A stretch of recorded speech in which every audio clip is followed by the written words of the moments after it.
प्रतिबोधितां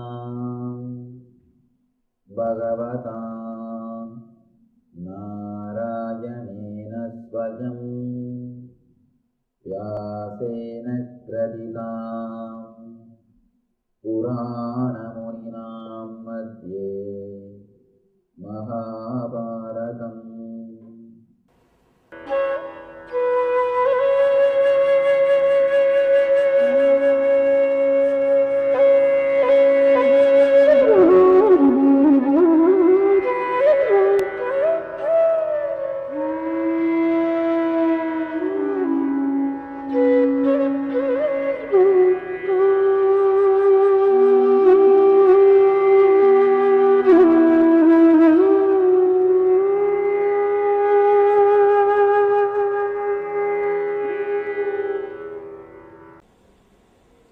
ब्रह्मानन्दं परमसुखदं केवलं ज्ञानमूर्तिं द्वन्द्वातीतं गगनसदृशं तत्त्वमस्यादिलक्ष्यम् एकं नित्यं विमलमचलं सर्वदी साक्षिभूतं भावातीतं त्रिगुणरहितं सद्गुरुं तं नमामि।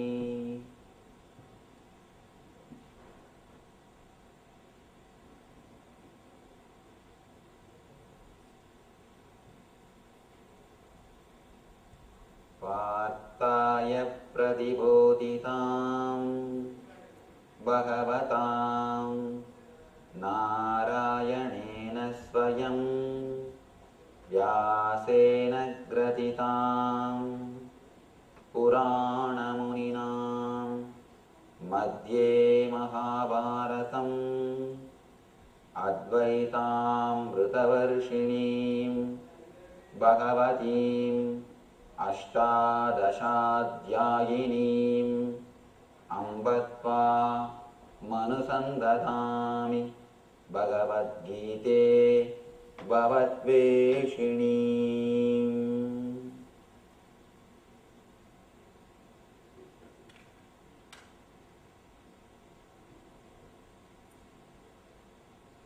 वसुदेवसुतं देवं कंसचाणूरमर्दनं देवकी परमानन्दं कृष्णं वन्दे जगद्गुरुम्।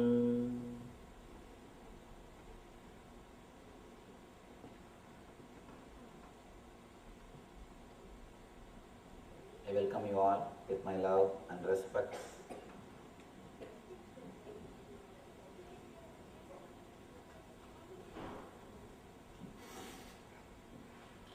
Eighth chapter, Art of Living. Here, Krishna speaks about the death.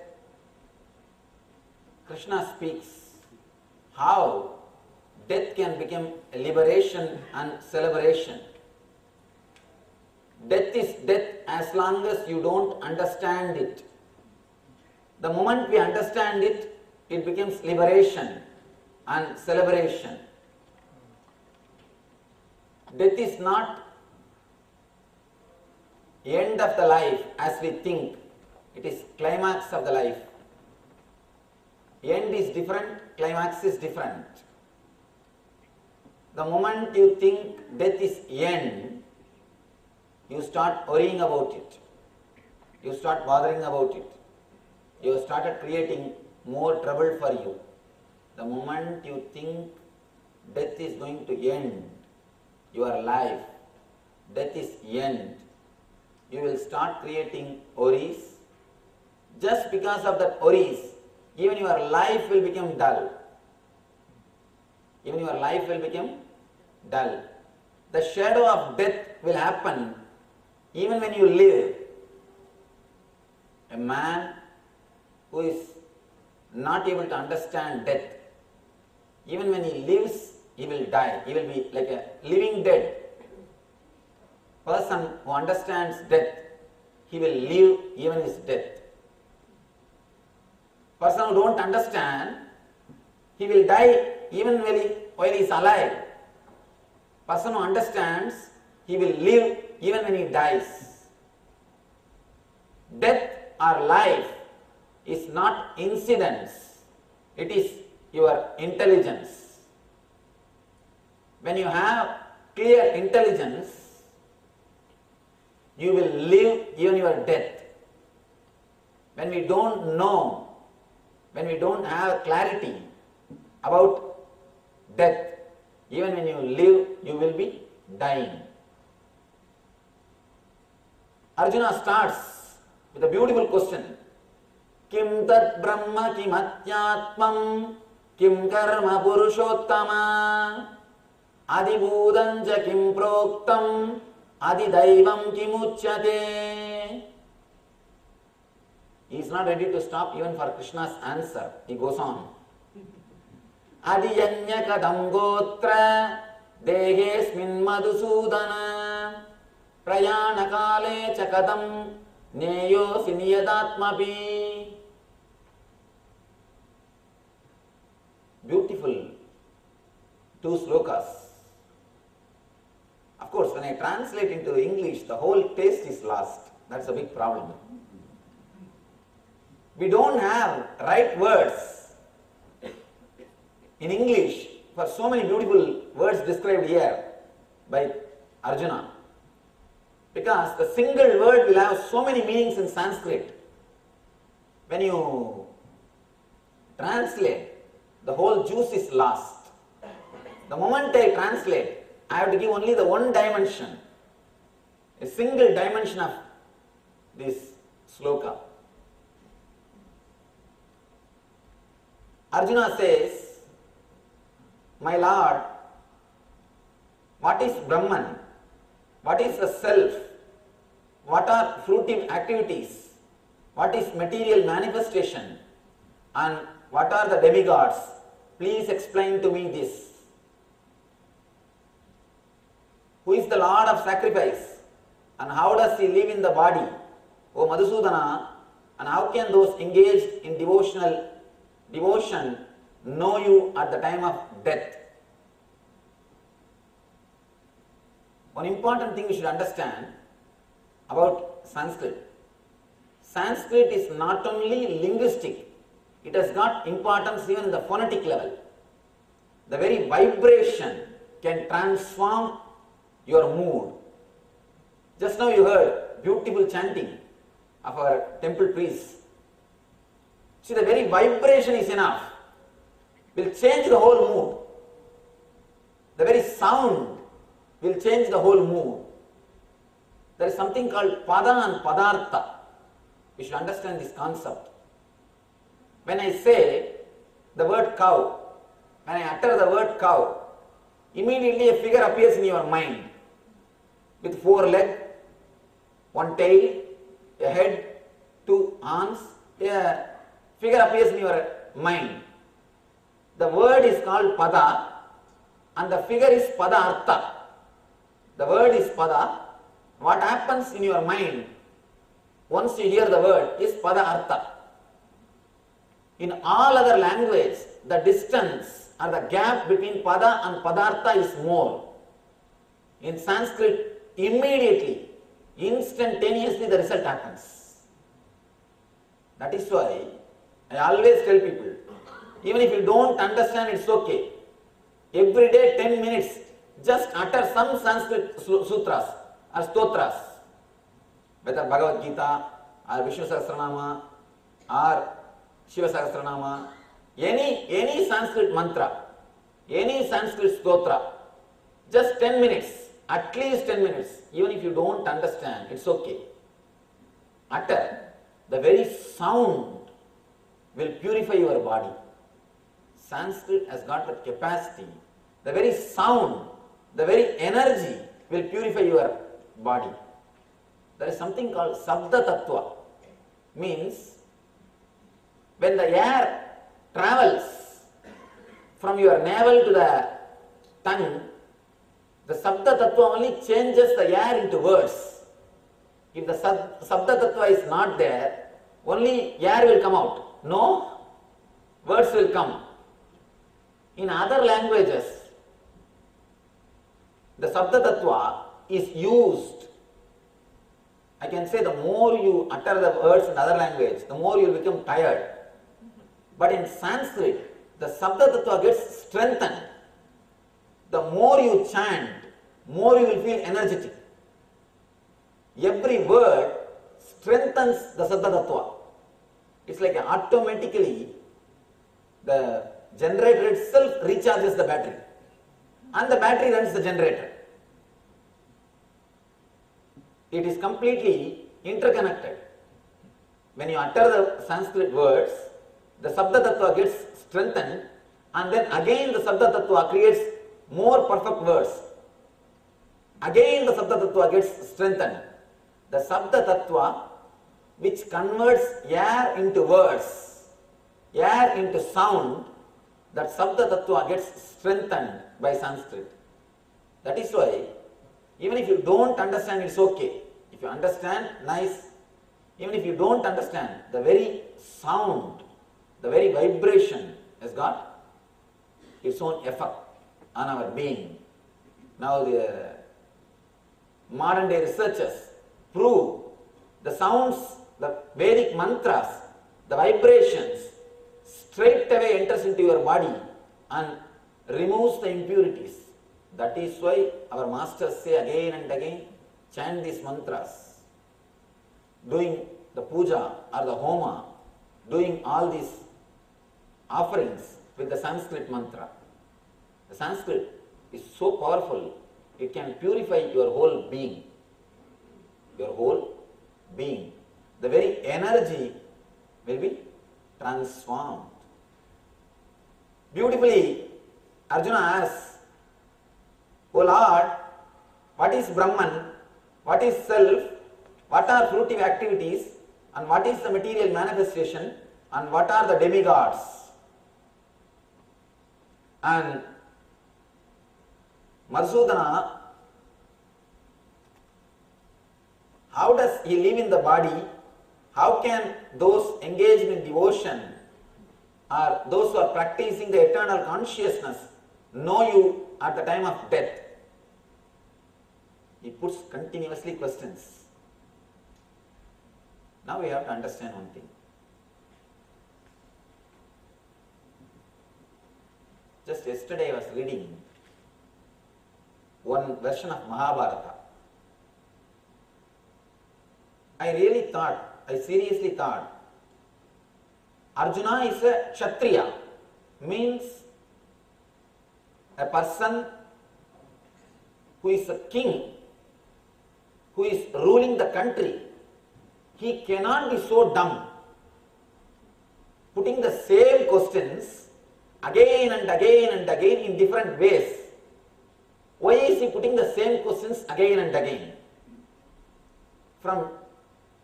In different ways. When I was reading that Mahabharata's another one version, it says Arjuna is also embodiment of Krishna. They say the incarnation of Nara and Narayana. Two divine energies of Vishnu, one came as Arjuna, the another one came as Krishna. So the whole drama is happening so that the Gita will come out for all of us.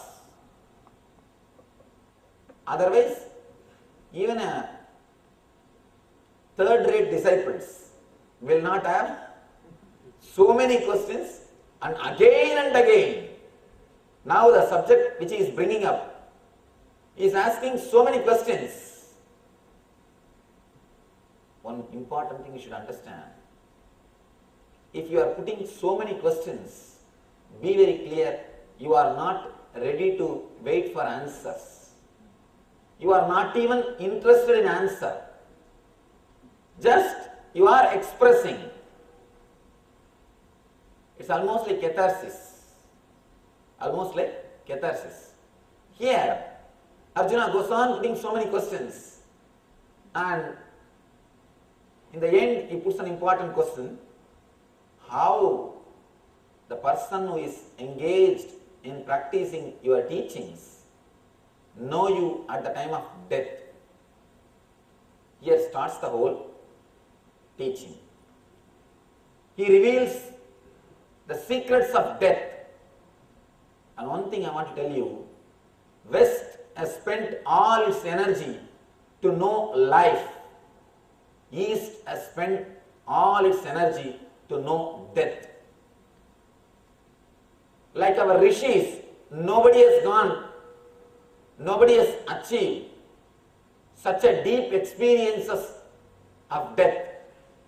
Our masters have really done something great by bringing the knowledge of death to the people who are living. People always ask me, Swamiji, why should I know about death? Knowing about life is enough. After all, I am a young person. Knowing about life is enough. Why should I know about death? The very word death creates fear in people. There are so many who don't want to hear the word death. They are ready to talk about anything else. They are ready to listen to any other subject. When it comes to death, they are not ready to listen. And they always think, why should we know about death? If we know about life, that is enough. Please be very clear. Your understanding about death is going to impact your understanding about life. Life and death are two different sides of a same coin. Just understand this one thing. In all the Eastern religions, Hinduism, Buddhism, Jainism, all Eastern religions talk about many births, reincarnation. All Western religion, Judaism and Christianity, Islam, all these religions talk about only single birth, one birth. This concept of reincarnation has influenced our society so deeply, nobody bothers about time. We don't bother at all about time. In India, we don't bother. People are so relaxed. Till morning 10 o'clock you can see people will be sitting in tea shop. If you ask anything, if not today, tomorrow, if not tomorrow, next Janma. We have eternity in front of us. We have eternity in front of us. We are not in a hurry. We are not running behind anything. People are utterly relaxed. People are completely relaxed. In the West, whatever you have to achieve, you have to finish it in the 75-80 years. You don't have time. Either you live now or never. That is the reason people run. Understand? Understanding about death influences the whole social structure. Your whole thinking system, your whole mentality can be transformed. Your whole way of thinking can be transformed when you understand the secret of death. I just gave you one example. Why the idea of reincarnation, how the idea of reincarnation has influenced the Eastern society and how the idea of one birth has influenced the Western society. There are so many thousands of examples you can give. I just gave you this single example so that you will understand our idea, our understanding about death is much more important than understanding about life itself. Whether you understand or not, life is going to be same. But with the death, the moment you understand, the whole quality of death will change. Whole quality of your consciousness will change. The moment you realize the truth of death, the moment you experience, I can say one thing, you don't even have to experience, even if you intellectually understand, it is enough. When it comes to death, even your intellectual understanding is enough, it will transform your whole way of thinking. That is why the moment you think of Yama, your whole life will have Yama. In Sanskrit we have Same word, yama and yama, both are same word, same spelling. Death and discipline, for both we use the same word. Death we use the word yama. For discipline we use the same word yama. Of course, just for your sake I pronounce it in a little different way, but spelling is same. Same spelling. Patanjali, the first sutra of Patanjali, the first step of Patanjali is yama. Yama, niyama, asana, pranayama, pratyagara, dharana, dhyana, samadhi. This is Ashtanga Yoga. The first part is yama.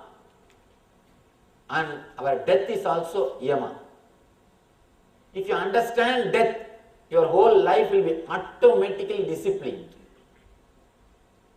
It's strange, but honest discipline will happen in your life. Why I say strange but honest? Because always our discipline is hypocrisy. Always our discipline is hypocrisy. Suddenly a new kind of discipline will happen, which is very strange, but which will be totally honest. Why I use the word strange? Just yesterday, somebody gave me the question. I think must be a person who is well read in Bhagavata. From somewhere he brought the reference of Bhagavata. Swamiji, you said Krishna is an enlightened man and he was a brahmachari, but he made love to Gubja. How can that be possible? The name Gubja, unless you read Bhagavata very deeply, you will not be able to find. She is supposed to be the maid servant of Krishna. She is supposed to be the maid servant of Krishna. Somebody who has read Bhagavata very deeply has put this question. What you asked is true. There is a record in Bhagavata that Krishna lived with Gubja. We need to understand that word. Brahmacharya does not mean celibacy. I have not told Krishna is celibate. I told Krishna lived with Brahman, the consciousness of Brahman. Here you translated that word into celibate. The moment you translate, the meaning is lost. Krishna, his inner space was totally pure. He was untouched. Let me tell you a small story. Once Vyasa goes to attend some function, some program. After having feast, he comes back. He is supposed to cross the river to go to his ashram.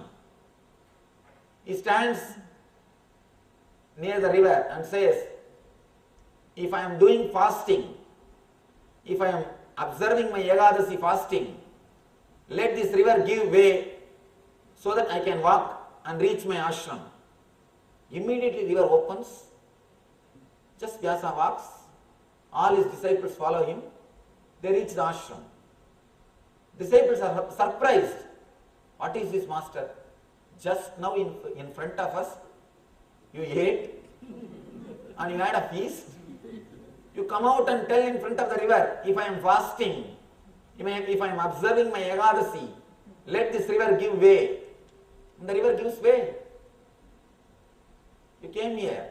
How can this be? How can this happen? Vyasa says, when you eat with the consciousness that you are not the body, you will never feel that you are touched by the food. You will never feel that you had the food, you are eating or you are digesting, you are living. Just the body ate, I don't know anything about it. Of course, very difficult to understand this concept which I am explaining. Very difficult to understand. Easily you can cheat yourself with this idea.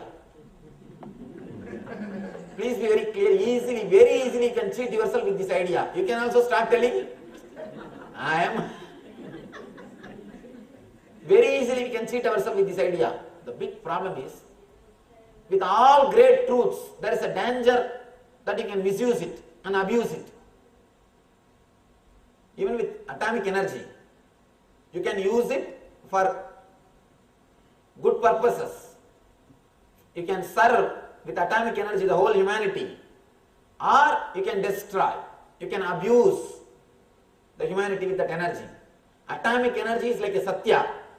You can use it or abuse it. This truth is also like atomic energy. If you really want, you can use it. Otherwise, you can abuse it. People ask me, how can I find out whether I am really feeling the out of body consciousness or not? How can I also start living like Vyasa? Please be very clear.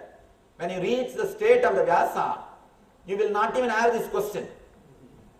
People come and ask me, Swamiji, please tell me, did I reach that Vyasa state already? Can I also start living like Vyasa? If you reach that state, you will not have even this doubt. Vyasa says, after eating, he says, I am fasting. Because he never feels connected to his body. He never feels his body is related to him, untouched. His inner space is so pure. His inner space is filled with bliss. He is not touched by anything. Nothing touches him. Ramakrishna, if you read the Ramakrishna's life, he did so many different kinds of spiritual practices. As far as I know, Ramakrishna is the only master who has performed so much of tapasya, so much of spiritual practices, so many different kinds of sadhanas. He did tantra sadhana. There are so many different kinds of practices. Ordinary person cannot even imagine of doing that. Because if an ordinary person starts the tantra sadhana, naturally straight away he will fall. He will straight away fall. The greatness or purity of Ramakrishna, his inner space was never touched by any of these outer things. His inner space was so pure, filled with bliss, he was able to complete all the tantra sadhana successfully.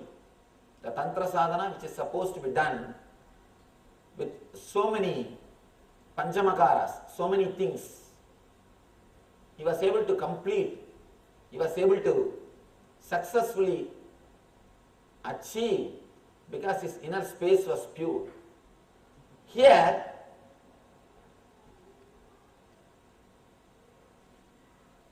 you put the question, how can you say Krishna is brahmachari? Please understand, his inner space was so pure, he was never touched by body consciousness. He never experienced he has got body, and never he came down to ordinary body consciousness. Let me tell you one more thing. It is not so easy to live with so many women and to survive.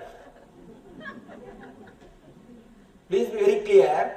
If you start living, then you will understand. Then you will understand, and when I say women, I mean men also. If you live with a single man or woman, then you will understand how difficult it is to live with a person.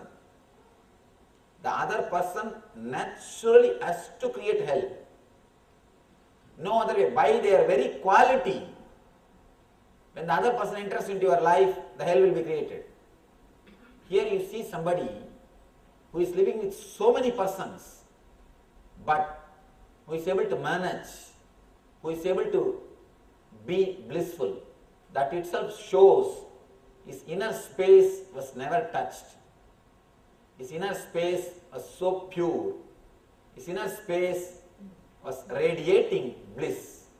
The person whose inner space is filled with bliss and energy will never be touched by any impurity.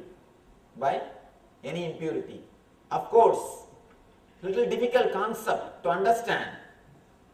But I tell you, the moment you understand the death, you will understand the single concept, the single idea. Somebody goes to Janagaraja. Janaka is supposed to be an enlightened king who was enjoying the world on enlightenment. This guy goes to Janagaraja, a sannyasi, and starts questioning him. How can you say you are an enlightened when you are enjoying all these things? The sannyasis are always jealous of the people who are enjoying the life. That's the truth actually. Because these guys are missing what to do.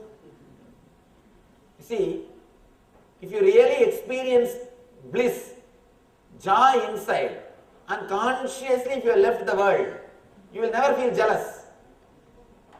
But for some reason you left, you don't know whether you will have the outer world or not.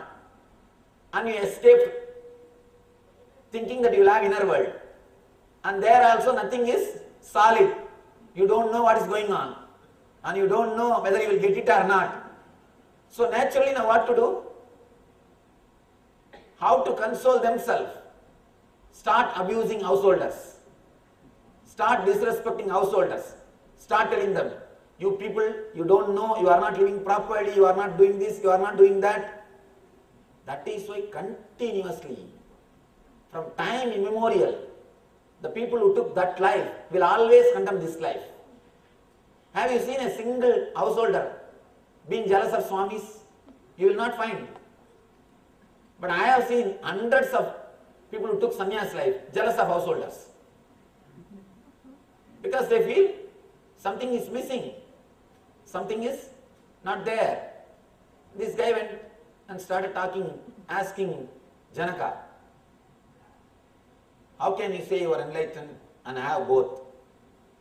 Janaka said, please stay in the palace next 1 or 2 days. Then I will talk to you, because now I am too busy. There is a party is going on. In his palace the party is going on. A lot of dance, singing and dancing is going on. I am too busy. Now I have no time to talk all these philosophical things. I will talk to you tomorrow or day after tomorrow. Please just stay in the palace. They gave him food. They gave food for sannyasi, and they made all the arrangements. Just on his bed, they made a knife to hang, in a very thin thread. Sannyasi asked, why are you hanging this knife just exactly on my head? Janaka said, the workers, palace workers said, we don't know, but this is the order of our king. You have to sleep here only. No other way. Whole day he was sitting. Whole night he was sitting, thinking of this knife. When it will fall, how to escape. Next day morning, he comes to Janaka. Janaka asks, oh Swami, did you enjoy your stay? How did you sleep? Swami says, what are you asking? You know what you have done. Now why are you asking this question? You know what you have done. How can I sleep when a knife is hanging just on my head? I don't know when the knife will fall on me, when I will be killed. How can I sleep? How can I think of anything? How can I even dream of sleeping? Janaka laughs. When death is in front of you, you can't do anything.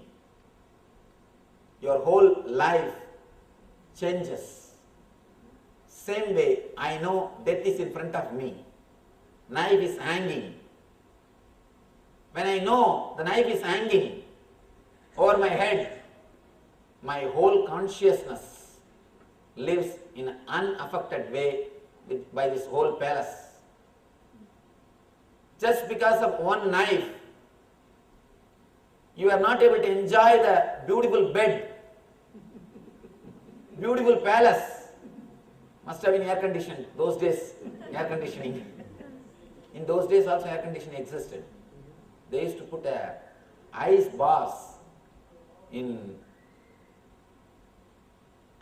and bricks So that the whole day the ice bar will be there without melting, but the cool breeze will come through that ice bars. If you go to North Indian palaces, you can see the arrangement, the olden time air conditioning. Air conditioning is there, bed is there, everything is there, but you are not able to sleep just because of one knife. Same way, even though all these things are there, my inner space is not touched. My inner space is pure because I know clearly any moment death can happen. The death is hanging in front of me. Yama can make a strange but Yama in your life. Just to go for experience. Just understand intellectually. Your whole thinking will change. Your whole living will be transformed. Whole life will be new. You will not go out as the same person. You will not leave this hall as the same person. Your very being can be transformed. The very core can be touched. Krishna starts with the secrets. He starts explaining the secrets of death. Adibhudam sharobhava purushascha daivatam adiyanyo hamevatra dehe dega prudamvaraha. The best of the embodied beings, the physical nature which is constantly changing is called Adibhuta. The universal form of the Lord, which includes all the demigods, like those of the sun and moon, is called Adidaiva. And I, the Supreme Lord, represented as the super soul in the heart of every embodied being, am called Adiyanya. He just answers all the questions in single sutra.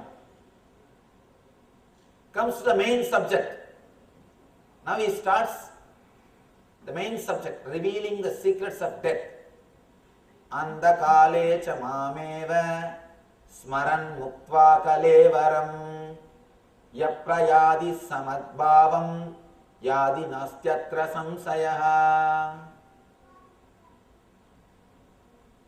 Whoever at the end of his life quits his body, remembering me alone, at once attains my nature.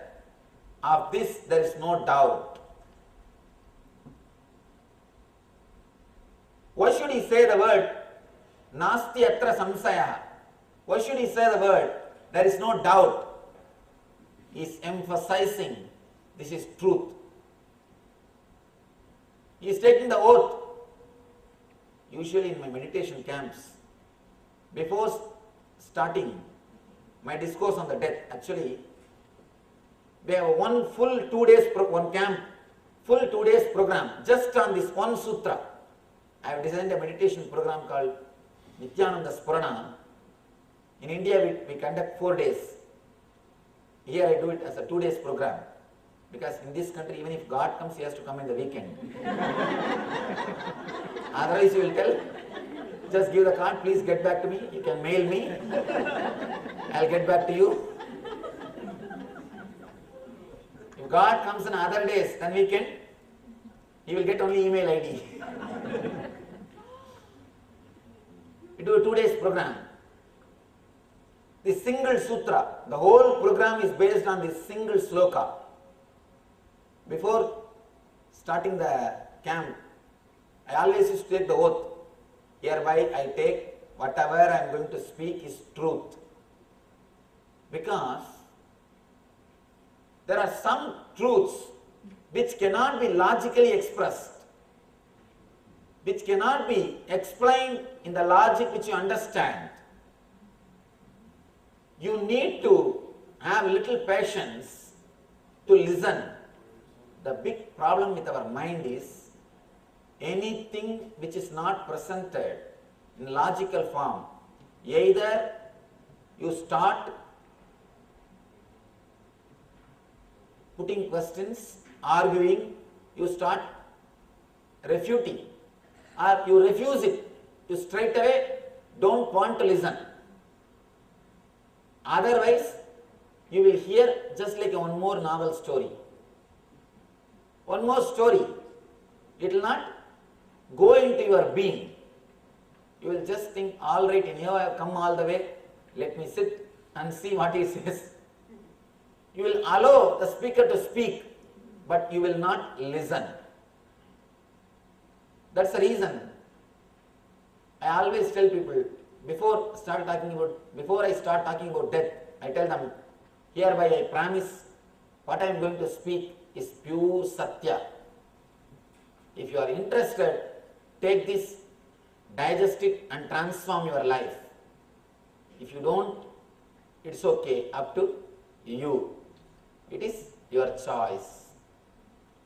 Krishna says, Nastyatra samsayaha, because he is going to speak something which is beyond logic. If you want to know about the outer world, logic is the basic thing. You need. Only with logic you can understand the whole thing, outer world. When you want to know the inner world, you need a master who will take you beyond the logic. Logic cannot give you the inner world.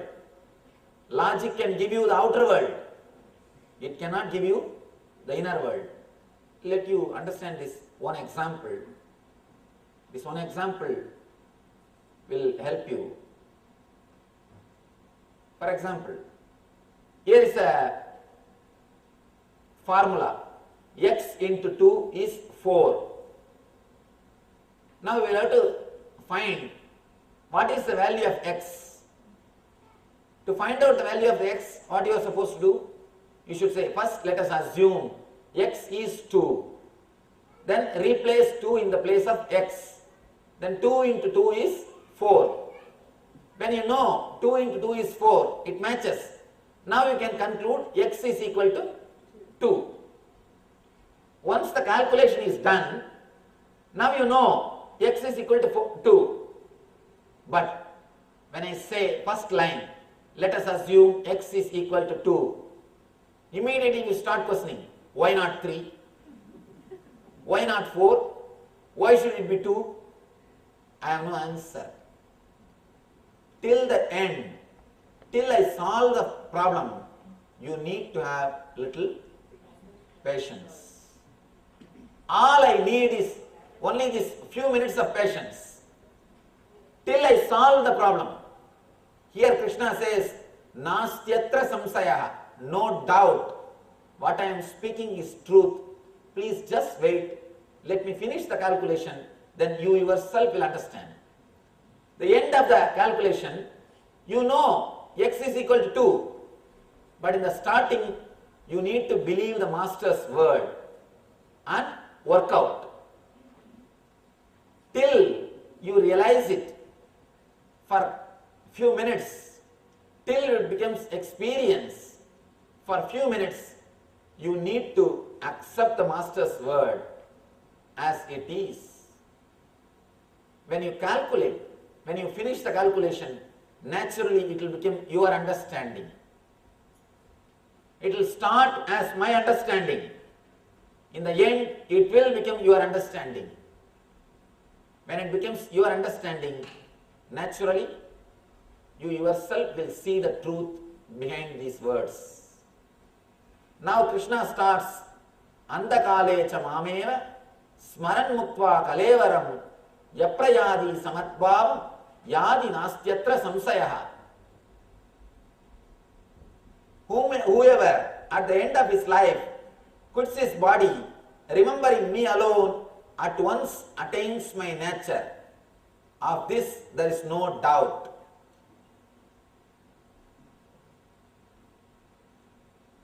Why? Why he says about remembering me alone, that also. At the end of his life, quits his body, remembering me alone, at once attains my nature. Now we should understand the whole secret of how we take the body and how we live through and how we live.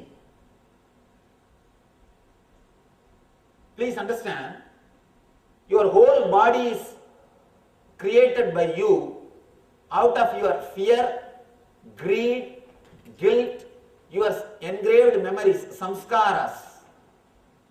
Whatever samskaras you have, to work them out, to experience them, to enjoy them, you create the body. The body is created according to your samskaras. Once you create the body, when you live your life, you don't live only the samskaras which created this body. You accumulate some more samskaras. For example, from here you take $10,000 and go to downtown to buy some things. On the way you meet one of your friends. He says, let's go to Universal Studio. Let's go to Disneyland. You go here and there and blow the whole thing, whole money. And then when you go to the downtown to buy what you want to buy, you are already broke. Now, next immediate thing is credit card. Credit card. You do what you buy, whatever you want to buy through credit card, come back and live your whole life just to pay the credit card. Actually, it is a cunning technique. It's a cunning technique to keep man under the slavery conditions. Of course, let us not talk about that now. When it comes to there's a separate subject. That time we will touch when I will speak about the desires, the Ichcha, Shakti, the energy of desires, will touch that. Now let us enter into the main subject. Anyhow, you come back and suddenly you feel that you are not having sufficient things. If you go and buy what you want to buy for the $10,000 and come back, you won't have any problem. Because you saw your friend and started accumulating his desires also. Please understand, you accumulated his desires also. You have fulfilled his desires also. Maybe through your body, but the desire is from him. His desire also you worked out, fulfilled. Now you feel you don't have sufficient money. You don't have enough of things. Same way, when you came down to this planet Earth, you came with enough of energy to work out your samskaras. That is what Mahavira means when he says, God never sends you empty-handed. He sends you with everything. Whatever desires you bring, whatever samskaras you bring, when you come to this planet Earth, you bring enough energy to live that samskaras. The prarabdha karma means the samskaras which you are going to work out in this life. We have 3 level karmas. Sanchita, Agamya, Prarabdha. Sanchita karma is all the files which are in the bank locker. Your own bank locker, all the files which are in the bank locker. Next, Agamya is files which are in your archives, in your office archives. Prarabdha is files which are in your table. You have to finish all 3 files to complete your life. The files which are in the bank locker is Sanjita. The files which are in your archives, office archives, is Agamya. The files which are on the table is Prarabdha. Prarabdha karma is the karma which you have brought to work out on this life.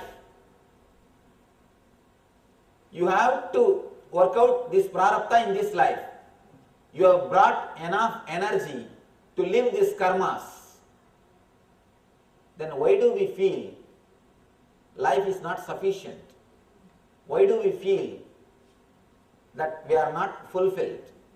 The problem is, after coming down, you forget what for you came down, what all the samskaras you brought, what all the desires you brought, and what you brought you forgot, and started accumulating more and more desires from family, friends and society. All their desires in your life. For example, if your neighbor gets a new saree, this all only in India. Here you don't know who is neighbor. Even the neighbor's name you don't know. Here you don't even know the neighbor's name. That's true. One of our devotees in Oklahoma, he told me, neighbor passed away 6 months ago. After 6 months only, he came to know that neighbor passed away. After 6 months only, he came to know neighbor passed away. Of course, when you in India, the lifestyle is totally different. When a neighbor gets a saree, new saree, immediately you think, I should also get on. Her desire, you are trying to work out. Naturally, you will run short of energy, you will run short of money, you will run short of time, you will run short of everything. When you start living others' desires in your life, you will feel deeply discontented. Because what you brought will not be sufficient. It's like going to the downtown with a plan and a particular amount of money, and suddenly your plan has changed. Naturally you will run short of things. Here also on the planet Earth, after coming down, you forget that what samskaras you brought, and you start collecting more and more desires from society, the social conditioning. Because of that social conditioning, all advertisements, please be very clear, all advertisements are going to make you poor. They will become rich, no doubt, but you will become poor. Continuously the ideas are put in your head, especially ideas, advertisement which touches your Muladhara. These advertising agencies, they know anything touches your Muladhara will be recorded in your system. When I say Muladhara, anything related to sex appeal will be recorded in your system. That is why, whether it is soap or shampoo or cloth or car, anything will always be promoted with that one line, sex appeal. Because straight away it will get recorded in your system. It will get recorded in your system. Automatically, when you go to the shop, you will ask for that product. But you forget one thing. When you pay a few dollars, you will get only the soap, not that model. You will not get that model also along with the soap. You forget that important fact. When it gets recorded, soap and the model who is using the soap, both the visions, both the pictures are recorded in your system. But you forget you are going to get only soap. Whatever is recorded in your Muladhara goes so deep, you act exactly with that idea. That idea automatically expresses in you. Whatever is put inside your being, through advertisement or through inspiration, through some way, naturally that is going to create more and more trouble for your being. When you accumulate things, desires from outside, automatically you will feel your energy, your life is not sufficient. There is a beautiful story in Mahabharata. Mahabharata is, and Yamadharma came. Yama says, now your life is over, O king, please come, let's go. This guy says, what is this? You have given me such a beautiful kingdom. and such beautiful life, such wonderful wives, kids. You have given me everything, but 100 years is too short. Please bless me. I must be here 100 more years. Yama says, no extension is possible. No extended stay. No extension is possible. Please come. No, extension is not allowed. He somehow begs, no, please bless me. At 100 years, Yama says, all right. If any one of your sons, if they give their life, then I will extend. As exchange offer. One son agrees, all right, for the sake of father, I will give my life. So the exchange offer worked out.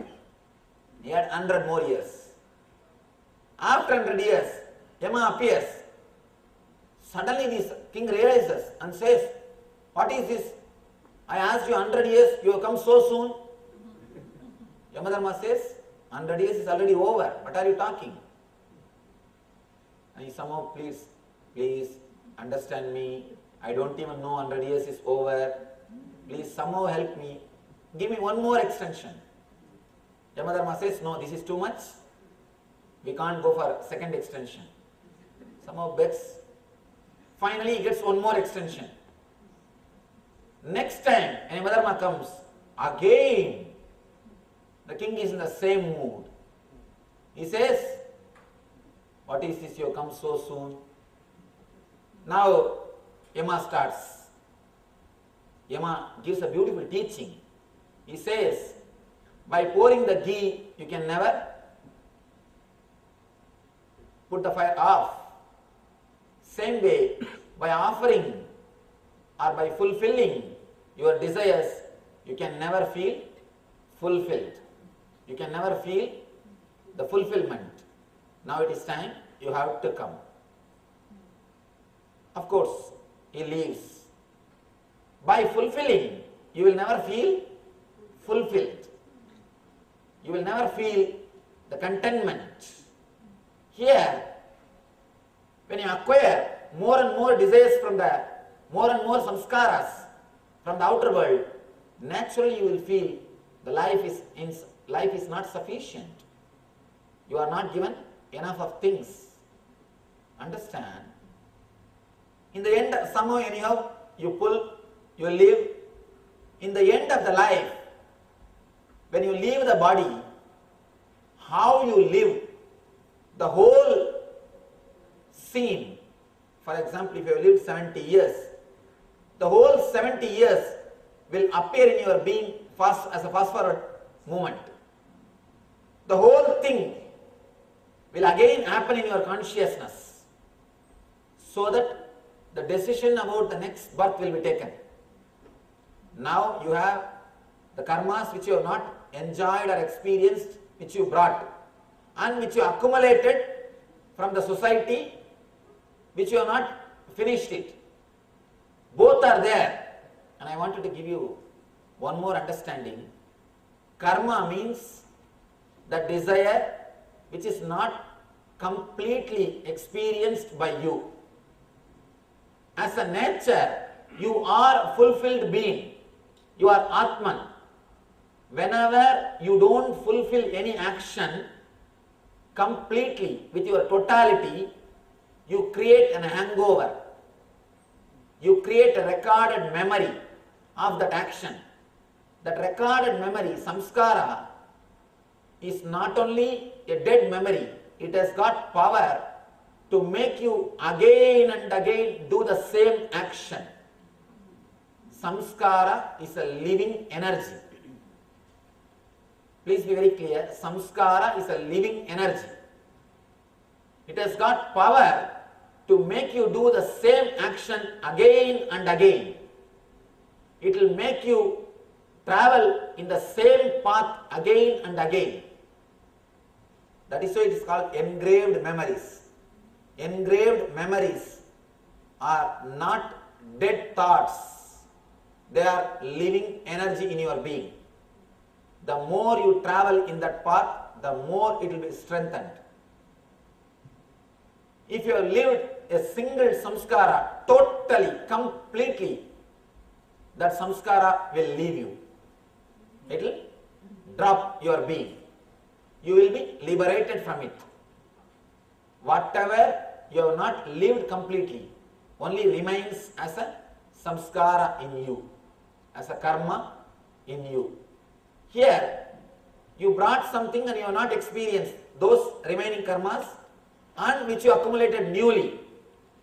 The whole thing will appear in front of you at the time of leaving the body, so that you will be able to decide the next janma. It's like if you are supposed to make an important decision, you call for all the files, all the old files also. You call for the whole archives files before taking the important decision. Now you are going to decide important things, where to take birth, what type of parents to choose, what will be the right place, what type of family to choose, whether to choose the male body or female body. All these decisions you are supposed to take. Please be very clear. All these decisions are taken by your consciousness, not by anybody else. But your consciousness is influenced by this data which you have collected when you live in this planet Earth. Your consciousness is influenced, your will is influenced by the data which you have collected when you live in the planet Earth. Otherwise, the decision is purely made by you. One important thing you should understand, even the sense enjoyments looks like enjoyment because from the young age you are taught this is enjoyment. One important research I read in a book called Hidden Mysteries of African Tribal People. About the African tribal people, this is their lifestyle. This is the lifestyle of African tribal people. The recordings, the research, they say these tribal people don't know anything called joy or sense pleasures. It is not that they don't live. They eat good food, not food, good human beings. They eat everything. They taste, they smell, they listen, they are able to see, they will have the pleasure of touch, they have everything. But they don't have the idea something is pleasure. Because they don't have the idea it is pleasure, they don't run behind it. Because they are not conditioned, they are not taught it is pleasure, they don't run behind it. I lived near Omkareshwar with a small group of tribal people near Omkareshwar. And really I was surprised the way in which they are living. Nobody, not even a single person is depressed. Please understand, what I am saying is truth, honest truth. Human beings can live on the planet Earth without getting depressed. I was surprised, the whole village, I lived with them for months. Not even a single person is depressed. And nobody is running behind sense pleasures. Really, I was surprised. How can these people run, these people live without running behind sense pleasures? Because they are not even taught that there is something called sense pleasures. The very corruption, the basic corruption has not happened. And one more interesting thing I want to tell you. When I was living with the tribal people, I was living in a small temple. The center of the village there is a small temple. I was living there. Suddenly one day they erected a small hut. One pregnant lady came and entered the hut. After the half an hour, she came out with a small baby. No pain, no doctor, no attendant, no medicine, no screaming. In half an hour she came out walking with baby. I was shocked. Of course, I was not able to ask because first of all I don't know their language, and the another one thing, immediately we can't ask. After a month, again they put same hut once more. Another one lady came, pregnant lady, came alone, entered the hut. After half an hour she came out with baby. Now it is too much. That local priest who comes to do their kind of worship to the temple, I slowly asked him, how is it happening? Don't they have the pain? He told me, pain? Why pain? I was surprised. They don't have pain at the time of delivery. The very idea women should have pain at the time of delivery doesn't exist in their society. And not only that, nobody suffers with the menopause problems. Nobody suffers with any diseases related to women. Then I started inquiring about their lifestyle. Then I understood they respect women. Women are never disrespected. They are never said, you became impure in the monthly time. The women are never taught, they are somewhere low. Women are never conditioned, they are impure. Again and again they are respected. The moment a girl becomes mature, she is respected. Now you are qualified to become mother. She is respected. People go and fall at her feet and she touches and heals the people. They have belief in the period time when a woman touches a person's head and blesses, he will be healed.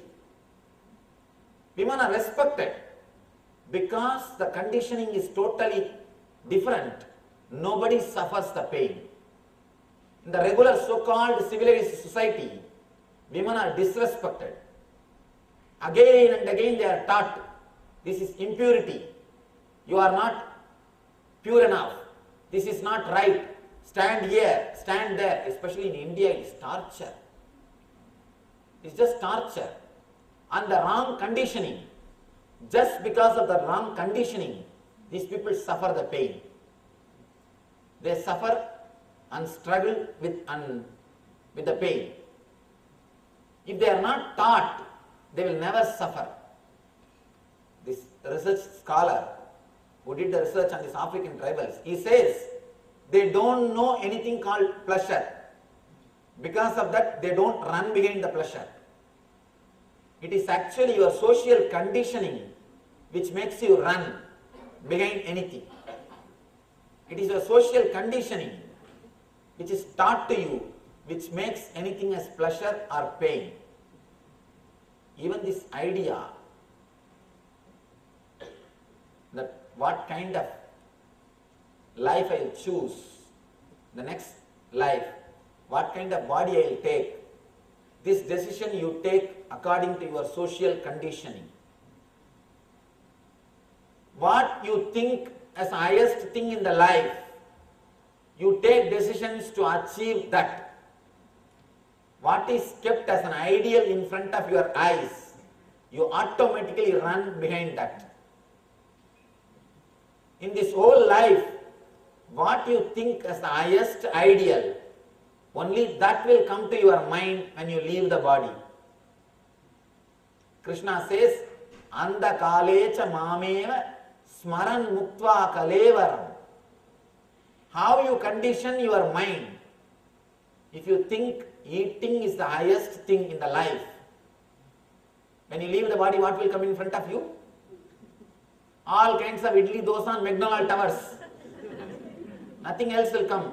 In India, you enter into any village, you will see a temple tower. And you will remember the divine. Here, go in the highway, any county. First what you will see? McDonald's tower. First thing which falls in your eyes is McDonald's tower. If you are taught eating is the highest thing in the life, naturally what will appear when you leave the body? Only burgers and all kinds of food. Then naturally you will decide, Anyhow, eating is the highest thing in the life. Let me decide the country where I can eat, and eat. Let me take up the body which will help me to eat more and more and more. Let me go and take birth in a family where I will be given only food, nothing but food, where I will not have any other responsibility, where I will not be given any responsibility. You choose. You call for all the files are brought to your table.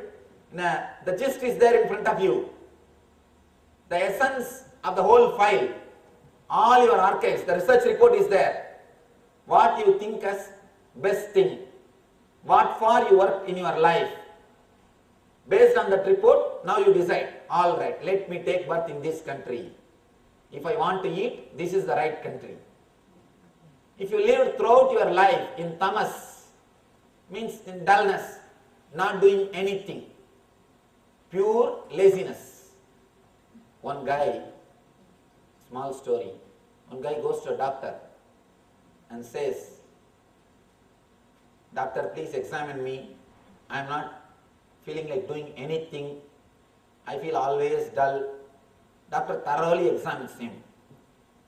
Then this guy asks, doctor, please tell me in a plain English, what is my problem? Doctor says, if you ask me in a plain English, you are just lazy. Nothing else is a problem. Then he says, all right, now tell me the medical term. I have to go and tell my wife. Now give me the medical term for this problem. I have to go and tell my wife. If you have lived that kind of life, a pure, dull, dead, lazy life, and I have seen sometimes this amazing kind of laziness. If you want to see the ultimate laziness, come to Himalayas. Really, you can see some strange kind of laziness. That is why Vivekananda says, the people who eat and sleep in the name of sannyas, make them stand and beat them. He says straight away in his lectures. He says very clearly, you should beat them. Pure laziness. Pure laziness. One guy says to his friend, if somebody invents a machine, if we switch off, switch on, if that does all our work, laundry, cleaning, cooking, ironing, and putting the clothes, giving bath to us, if everything, if that machine does just by switching it on, how nice it will be. The other friend says, if that machine also automatically switches on by itself, if automatically gets on, how nice that will be. Peak of laziness. If you live throughout your life spending your whole energy in laziness, please be very clear, you spend energy when you are lazy. Don't think you are not spending energy. Have you heard of this thing? Tired of sleeping? Tired of taking rest? There are so many people who are tired of taking rest. If you sleep more than few hours, you will be tired actually. If you sleep more than 10 hours, try to get up, you will be tired of taking rest. Tired of taking rest is what tamas. If you have lived the life completely in tamas, naturally you decide. Anyhow, the ultimate thing in the life is sleep, that's all. Now then, which country is the right country?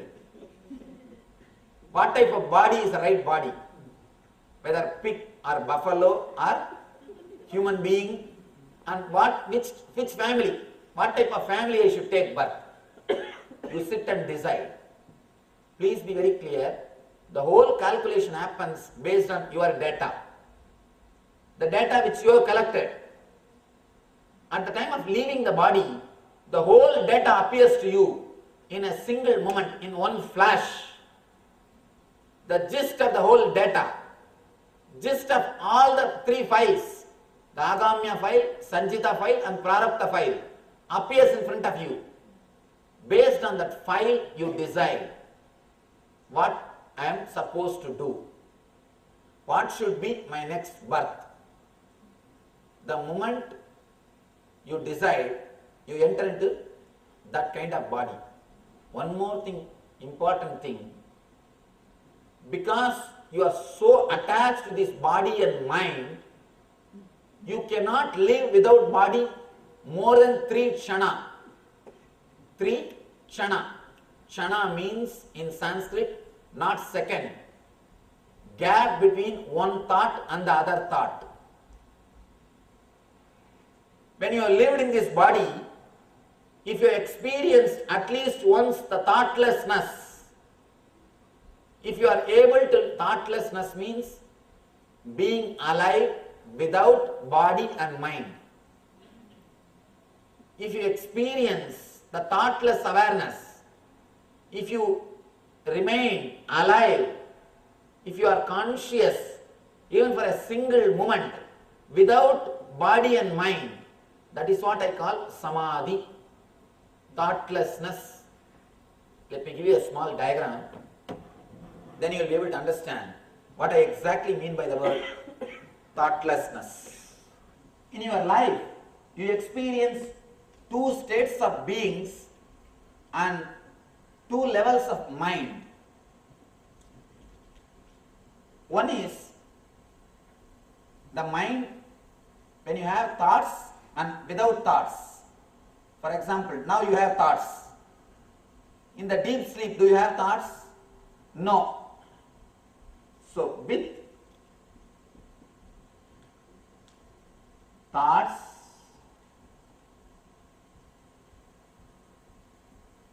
without thoughts.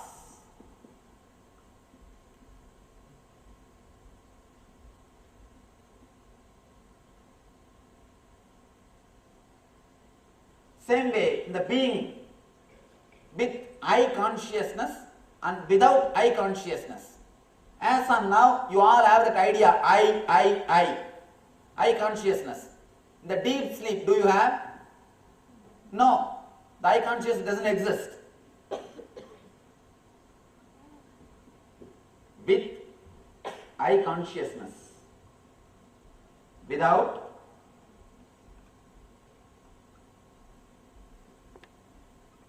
I consciousness. These 2 levels of consciousness and 2 levels of mind crisscross each other and create 4 states of being. With thoughts, with I consciousness, it is called waking state, Jakratavastha, in which most of us are now. Not all, there are few who are in dream state. Almost, most of you are in this state now. Waking state. With thoughts, with the I consciousness. Now you have the consciousness of I and thoughts both. And the next thing, you will have thoughts, but the I will not be there. That is dream. You may ask, how? The frequency of thoughts will be more than the frequency of the consciousness in your dream. That is why you will not be able to control your dreams. Now, please understand, then you can take the notes. First you can understand, then you will be able. You can take the notes. See, now frequency of I is more. That is why you can control your thoughts, suppress them, divert them, create them, do anything you want. Because the frequency of I is more than the frequency of thoughts. The dream state, the frequency of thoughts is more than frequency of I. That is why you cannot control your dreams. If we can have the dreams of our choice, you know what kind of dreams we will always be having. Dreams are not under your control. You can't have choice because the frequency of thoughts is more than frequency of consciousness. So you have thoughts but no consciousness. Just thoughts flowing in your being is what is dreaming. Next state, neither I exist nor the thoughts exist. This is called deep sleep.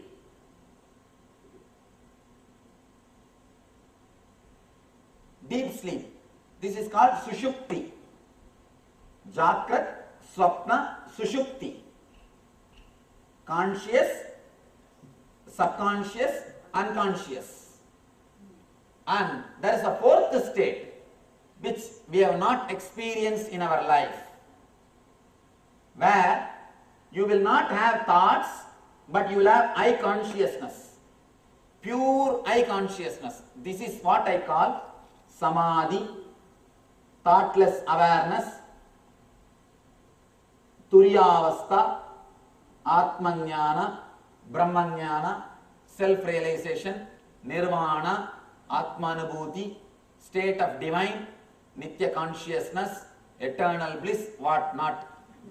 All these words point this state only, where you will have the pure awareness, consciousness, but not thoughts, where you will learn, where you will live without body and mind. In all these three states, you live with body and mind.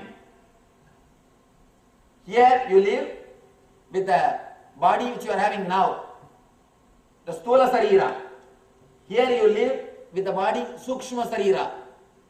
Please understand, in dream also you assume a body. That is why you are able to travel. For example, you will be sleeping in Los Angeles, but suddenly you dream as if you are in India. It means you travel with a body called subtle body, sukshma sarira. In deep sleep you have a body called causal body, karana sarira. Here you experience boundarylessness, bodilessness. You become degatrayaditaha, kalatrayaditaha, where you have a pure eye consciousness, with eye, without thoughts. Vivekananda says, if you experience even a single glimpse of this consciousness when you are alive, when you leave the body, the same thing will automatically repeat, and you will leave the body in samadhi. You will leave the body in samadhi. All spiritual practices, directly or indirectly, aim only to achieve this state. They aim only to achieve this state, where you will be able to be conscious without body and mind. That is what here Krishna says. If you experienced at least one moment of consciousness without body and mind, only then you can choose your next life in a relaxed way. For example, if you have not lived even a single moment without body and mind, you cannot be without body and mind. You will immediately try to run and catch the next body. The moment you die, because you never lived even a single moment without body and mind, you will rush as early as possible. You will not bother in which train you are getting into. You will just get into any train comes. You will say, after that let us manage, first let us get into the train. You will run and get into some train and come down to the planet Earth. And after coming down again you forget. That's another big problem. The whole thing is confusion leading to confusion and confusion leading to confusion.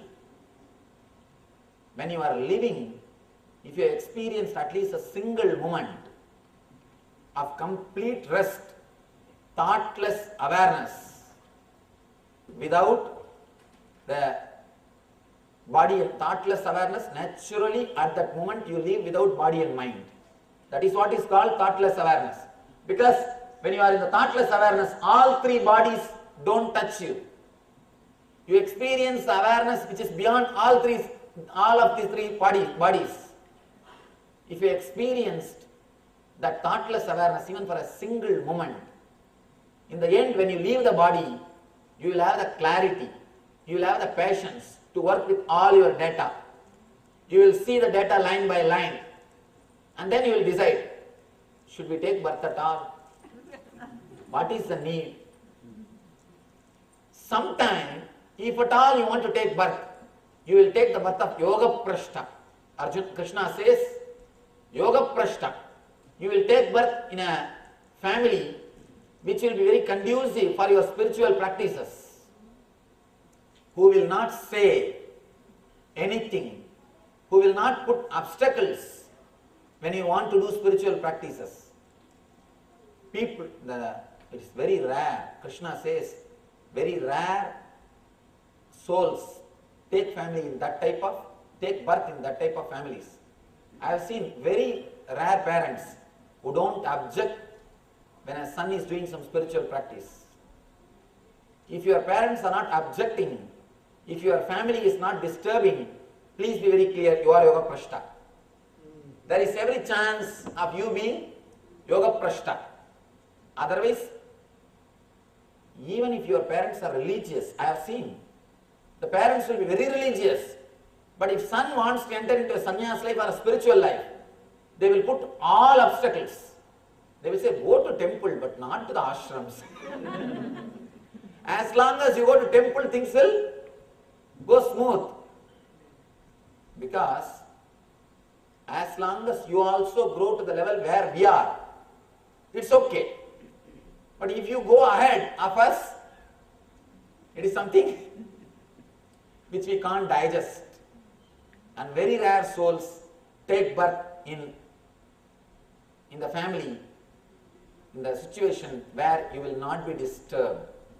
You will not be disturbed. Somehow, by divine grace, I had a blessing.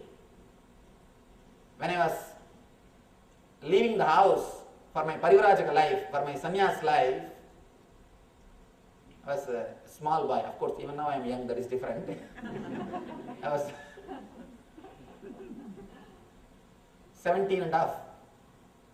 I told my mother that I am going. I wanted to live the Parivrajaka life. I wanted to taste the sannyas life. She started weeping, as usual.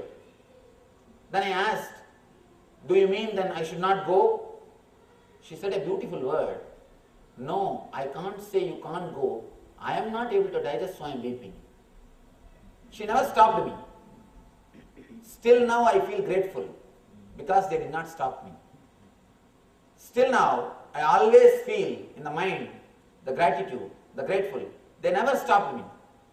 And not only that, even from the young age, I used to do all sorts of things. And you can't imagine. I don't think any other parents would have tolerated it. But somehow that atmosphere, that I had the fortune that such a beautiful atmosphere happened, I was able to continue my spiritual practice. Very rare people will have this blessing.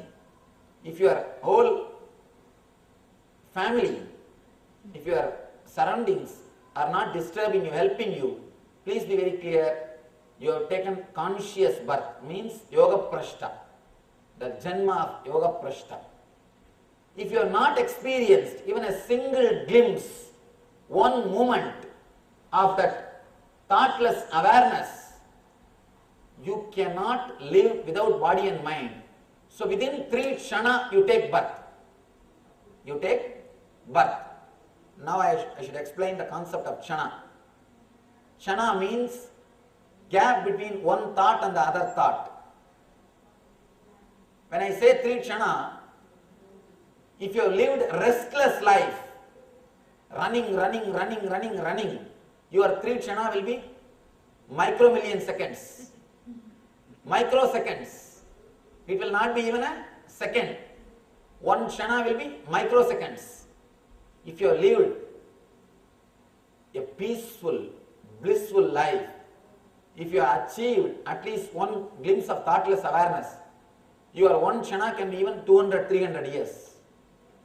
Your 1 kshana can be extended even to 200, 300 years. Because kshana means gap between one thought and the other thought. If you stop the next thought happening, your kshana can be extended to any extent. It can be extended to years.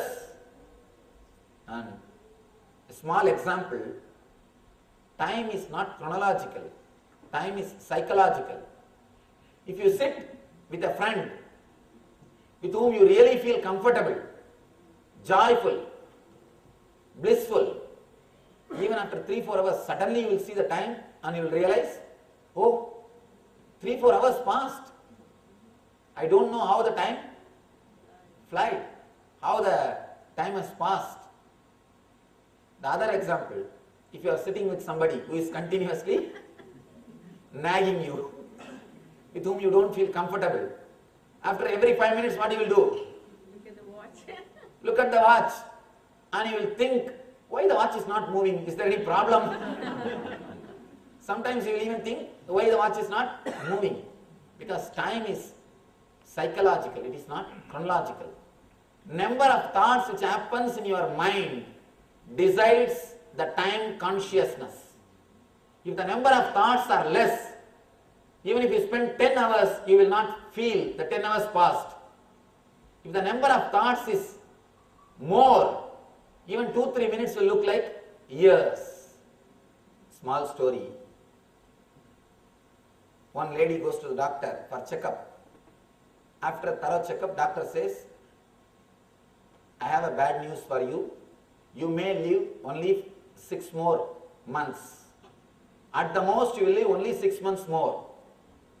6 months is the time. She said, what is this? Suddenly you are telling what to do now? Doctor says, I have one suggestion. Better marry an accountant. She asks, why? Will that cure me? Will it heal me? Doctor says, no, 6 months will look very long. If you marry an accountant, it will seem very long. At the most, you can extend the time by increasing the number of thoughts. If the number of thoughts are more, you will feel the time is not moving. You will feel time is not moving. That is why we say, the number of thoughts are less, more time will pass. You will not even know how the time is passing, how the time is disappearing. The number of thoughts are more. If you are restless, time will not move. That is why hell is always called eternal hell. Eternal, the word is not chronological. How can it be a justice? Even if you do all possible mistakes in 100 years, how can you be given eternal hell? 100 years mistake, 100 years hell, that's all. But that 100 years will look like eternal. Because the thoughts, number of thoughts, it will not move. In Vedic calculation, we say 1 year for human beings is 1 day for devatas. Because their number of thoughts per second is less. Their TPS is less. Because their TPS is less, the time, 1 year for us is 1 day for them. That is why Nataraja will have only 6 puja throughout the year. In 1 full year, they will worship Nataraja only 6 times. In Chidambaram temple, in India, Chidambaram temple, only 6 times they will do the Abhishekam for Nataraja. Because the Devatas are doing the 6 puja. For them, our 1 year is 1 day for them. So for their 6 puja is conducted in our 1 year. For Devatas, Devatas means whose TPS has come down, who is living, who has had the glimpse of Samadhi. If your TPS is low, you are in heaven. If your TPS is high, you are in hell. Heaven always looks short. Hell always looks eternal because of number of thoughts. Here, when you are living in the body, if you have at least single glimpse of thoughtless awareness, experience of meditation, at the time of leaving the body, automatically this consciousness will come up. You will have 2 benefits. You can choose to become enlightened, not to take next birth at all. Or you can choose the right place to express, to work out your karmas to live as you want. You have both choice if you experience thoughtless awareness, a glimpse of consciousness, even one moment of meditation, single moment of meditation when you are living with body and mind. The NSP program which I do is straight away concentrated on this one concept. All I try to do is to give you a single glimpse of the consciousness, thoughtless awareness. Actually, if you achieve one glimpse of thoughtless awareness, you achieve whatever has to be achieved in the life. If you have not achieved one glimpse of samadhi, thoughtless awareness, whatever you achieve is not useful. Whatever you achieve is not useful. Please be very clear. The next step, Krishna explains how to experience thoughtless awareness and little more deeper understanding about death and art of living.